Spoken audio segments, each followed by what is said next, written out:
അസ്സലാമു അലൈക്കും വറഹ്മത്തുള്ളാഹി വബറകാതുഹു. ഷാജഹാനിക്കായുടെ കടയിൽ ഇന്ന് പതിവിലേറെ തിരക്കുണ്ട്.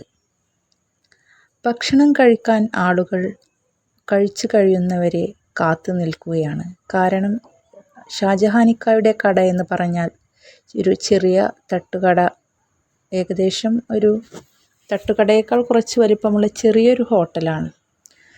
അതുകൊണ്ട് തന്നെ അതിൽ കൂടുതൽ ആളുകൾക്കൊന്നും ഇരുന്ന് കഴിക്കാനുള്ള സൗകര്യമില്ല. അതുകൊണ്ട് ആദ്യം കഴിക്കുന്നവരെ വെയിറ്റ് ചെയ്ത് പുറത്തുള്ളവർ കാത്തു നിൽക്കുകയാണ്. എന്നാൽ തിരക്കാണെന്ന് വെച്ച് യാതൊരു മടുപ്പോ മുഷിപ്പോ ഇല്ലാതെ അവർ കാത്തു നിൽക്കുകയാണ്. കാരണം അവർക്കറിയാം, ആ ഒരു ഹോട്ടലിലെ ഭക്ഷണം എന്ന് പറഞ്ഞാൽ അത്രയേറെ രുചികരമായ ഭക്ഷണമാണ്. കുറച്ച് സമയം കാത്തു നിന്നാലും വെറുതെയാവില്ല. അതുകൊണ്ട് തന്നെ അവർ മറ്റൊരു കട തേടി പോവാതെ ആദ്യം കഴിക്കുന്നവരുടെ കഴിക്കൽ കഴിഞ്ഞിട്ട് തങ്ങൾക്ക് കഴിക്കാം എന്ന ഇതിൽ അവർ അങ്ങനെ കാത്തു നിൽക്കുകയാണ്.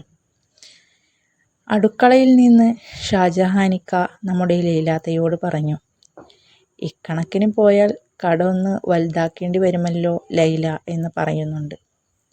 ഇത് കേട്ട് നമ്മുടെ നൂറയും അതുപോലെ തന്നെ നുഷൈബയും സുമിയും ഒക്കെ പറഞ്ഞു, ഇപ്പോൾ നമ്മുടെ കടയിൽ അത്യാവശ്യം നല്ല തിരക്കുണ്ടല്ലോ, പിന്നെ എന്താ, നമുക്ക് കട കുറച്ചുകൂടി സൗകര്യം കൂട്ടണം എന്നെല്ലാം പറയുന്നുണ്ട്. ഫായിസും ഇപ്പോൾ അധിക സമയം കടയിൽ തന്നെ. കാരണം അവൻക്ക് ഇപ്പോൾ കടയിലേക്കുള്ള സാധനങ്ങൾ കൊണ്ടുവരാനും അങ്ങനെയുള്ള കടയുടെ ആവശ്യത്തിനുള്ള ഓട്ടങ്ങൾ പോവാനേ സമയമുള്ളൂ. കാരണം കടയിലെ സാധനങ്ങൾ തീരുന്നതിനനുസരിച്ച് പെട്ടെന്ന് സാധനങ്ങൾ കൊണ്ടുവരണം. അതിന് അവൻ ഏത് നിമിഷവും അവിടെ കാത്തു നിൽപ്പാണ്. പുറത്തുള്ള ഓട്ടങ്ങൾക്ക് കൂടുതൽ പോകാൻ അവൻക്കിപ്പോൾ കഴിയാറില്ല. ഇതെല്ലാം സുമി വന്നതുകൊണ്ടാണ്, അവളുടെ ആ ഒരു കൈപുണ്യം കൊണ്ടാണ്, അവളുടെ ബർക്കത്ത് കൊണ്ടാണ് എന്നൊക്കെ പറഞ്ഞ് നമ്മുടെ ഷാജഹാനിക്കയും ലൈലാത്തയും നൂറയും നുഷൈബായും എല്ലാം നമ്മുടെ സുമിയെ പുകഴ്ത്തി പറയുന്നുണ്ട്. എന്നാൽ അവളാണെങ്കിൽ ഇതൊന്നും മൈൻഡ് ചെയ്യുന്നേ ഇല്ല. അതൊന്നും തൻ്റെ മിടുക്ക് കൊണ്ടല്ല, എല്ലാം പടച്ചവൻ്റെ അനുഗ്രഹം, പിന്നെ എല്ലാവരുടെയും ഒത്തൊരുമ കൊണ്ടാണ് എന്ന മട്ടിലാണ് അവളുടെ നിൽപ്പ്. നമ്മുടെ ഫായിസും ഇപ്പോൾ സുമിയെ അവൻ്റെ വീട്ടിലെ ഒരംഗത്തെ പോലെയാണ് കാണുന്നത്. കാരണം അവളിപ്പോൾ എല്ലാവർക്കും പ്രിയപ്പെട്ടവളാണ്. അവളും ആ വീട്ടിലെ ഒരംഗത്തെ പോലെയാണ് കഴിയുന്നത്.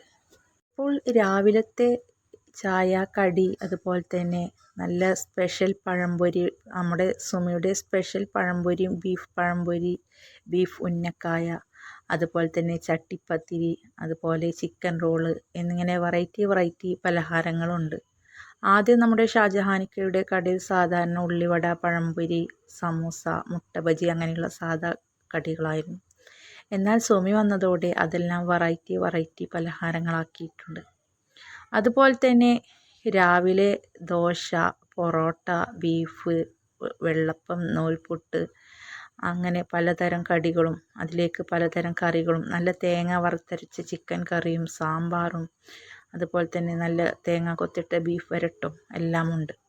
ഉച്ചയ്ക്ക് നല്ല ചിക്കൻ ബിരിയാണി, അതുപോലെ തന്നെ ചോറ്, അതിലേക്ക് സാമ്പാർ, അതുപോലെ പലതരം കൂട്ടാൻ, പിന്നെ സ്പെഷ്യലായിട്ടുള്ള എന്തെങ്കിലും ഒരു നാടൻ കൂട്ടാനുണ്ടാവും. ചക്കക്കാലമായ ചക്ക, അതുപോലെ തന്നെ മത്തനും പയറും അങ്ങനെ തുടങ്ങി പലതരം ഓരോ ദിവസം ഓരോ തരം ഉപ്പേരിയും കൂട്ടാനുകളും സ്പെഷ്യലായിട്ടുണ്ടാവും. അതുപോലെ തന്നെ ചോറിലേക്ക് നല്ല ചിക്കൻ പൊരിച്ചത്, ബീഫ് വരട്ട്, അതുപോലെ തന്നെ നല്ല വലിയ സൈസ് കഷ്ണം മീൻ പൊരിച്ചത്, അങ്ങനെ എല്ലാം വിപുലമാക്കിയിട്ടുണ്ട്. ഇപ്പോൾ ചെറുതായിട്ട് 4 മണി സമയത്തും ചായയും കടിയും തുടങ്ങിയിട്ടുണ്ട്.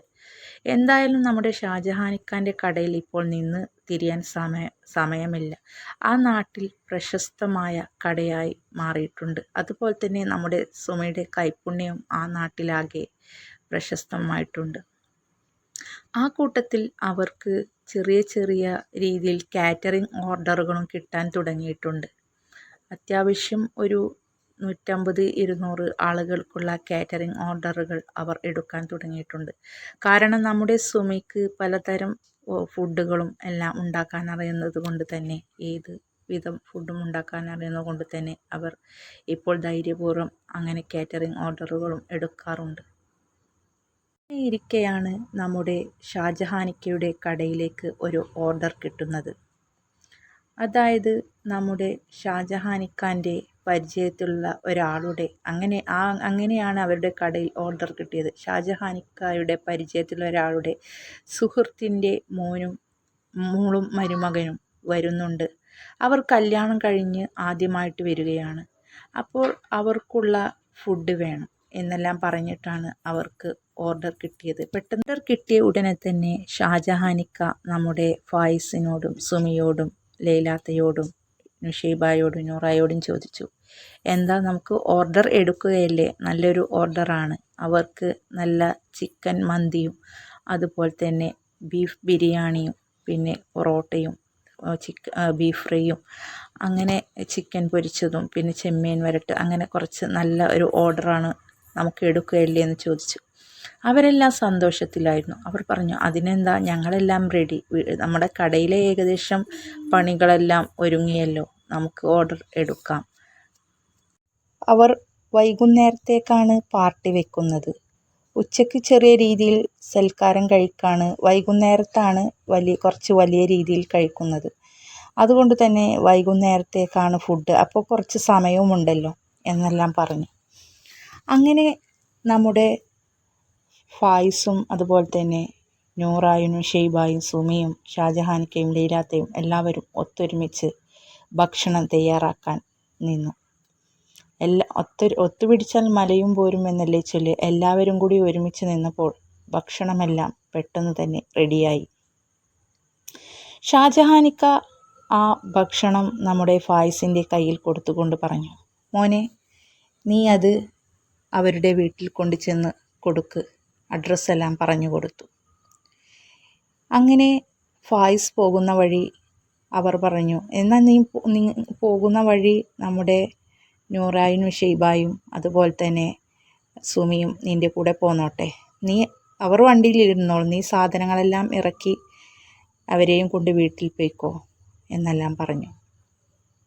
ആ ശരി ഉപ്പ എന്ന് പറഞ്ഞുകൊണ്ട് ആ ഭക്ഷണവുമായി അവരെല്ലാവരും കൂടി പോയി. ലൈലാത്തയും ഷാജഹാനിക്കയും കടയെല്ലാം അടിച്ച് വൃത്തിയാക്കി ശരിയാക്കി. അങ്ങനെ അവരും കുറച്ച് കഴിയുമ്പോഴേക്ക് വരാമെന്ന് വിചാരിച്ച് അവർ കടയിൽ നിന്നു.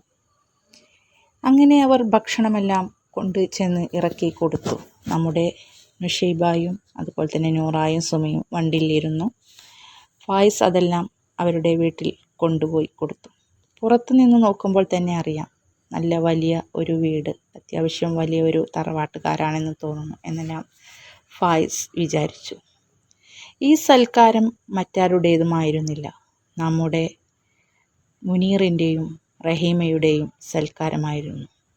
കാരണം മുനീറിൻ്റെ വീട്ടിൽ അടുക്കള കാണൽ മാറ്റിവെച്ച് പകരം റഹീമയുടെ വീട്ടിൽ അവരുടെ കുടുംബക്കാരെയെല്ലാം വിളിച്ച്, അതായത് റഹീമയുടെ ഫാമിലിയിലുള്ളവരെല്ലാം വിളിച്ച് റഹീമയും അതുപോലെ തന്നെ ഫായിസിനെയും വിളിച്ച് അവിടെ അവർ വലിയ രീതിയിൽ ഒരു സൽക്കാരം നടത്തുകയായിരുന്നു.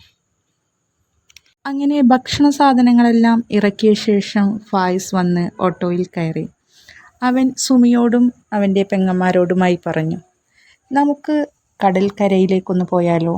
അവർക്ക് അങ്ങനെയൊരു പതിവുണ്ട്. കാരണം ഉച്ചക്കത്തെ പണികളും എല്ലാവരും പണിയൊക്കെ എടുത്ത് ക്ഷീണിച്ച് അവശരായിരിക്കും. ആ സമയം കടൽക്കരയിലൊക്കെ ഒന്ന് പോയി കുറച്ച് കാറ്റൊക്കെ കൊണ്ട് അവിടെ ഇരുന്ന് കുറച്ച് സംസാരിച്ചൊക്കെ ഇരുന്നാൽ മനസ്സും ശാന്തമാവും, ശരീരവും ഒരു ക്ഷീണമൊക്കെ മാറി നല്ലൊരു അനുഭൂതിയായിരിക്കും. അപ്പോൾ അവൻ്റെ പെങ്ങന്മാരും അതുപോലെ തന്നെ നമ്മുടെ സുമയും പറഞ്ഞു, എന്നാൽ നമുക്ക് പോയാലോ, നമുക്ക് പോവാം എന്നെല്ലാം പറഞ്ഞു. ഇപ്പോൾ അവരെല്ലാവരും ഒരു വീട്ടിലെ പോലെയാണല്ലോ. കാരണം നമ്മുടെ സുമയെ എല്ലാവർക്കും ഇഷ്ടമാണ് എന്ന് ഞാൻ നേരത്തെ പറഞ്ഞു. അതുകൊണ്ട് തന്നെ കടൽക്കരയിൽ പോയാൽ നമ്മുടെ നുഷൈബായും അതുപോലെ തന്നെ നൂറായും കടലിൽ ഇറങ്ങിയാൽ അവർ പിന്നെ 10 ആളായി മാറും. കാരണം അവർക്ക് വെള്ളമെന്ന് വെച്ചാൽ ഭയങ്കര ഇഷ്ടമാണ്. പിന്നെ തിരയിൽ കളിച്ചും ആടിയും പാടിയും അവരങ്ങനെ നടക്കും. സുമിയും കുറച്ച് സമയമൊക്കെ അവരുടെ കൂടെ കളിക്കും. അതിൻ്റെ ശേഷം അവൾ കുറച്ച് നേരം അവളും ഫായിസും സംസാരിച്ചിരിക്കും. ഇപ്പോൾ ഫായിസിനറിയാം അവൾ അവളുടെ സങ്കടങ്ങളെല്ലാം തന്നോട് പങ്കുവെക്കുന്നുണ്ട്. തൻ്റെ പെങ്ങന്മാരോട് പങ്കുവെക്കുന്നത് പോലെ തന്നെ തന്നോടും അവൾ പങ്കുവെക്കുന്നുണ്ട്. ഇപ്പോൾ അവൾ തനിക്ക് ആരോ പ്രിയപ്പെട്ടവളായിരിക്കുന്നു, താനും അവൾക്ക് പ്രിയപ്പെട്ടവനായിരിക്കുന്നു എന്ന്.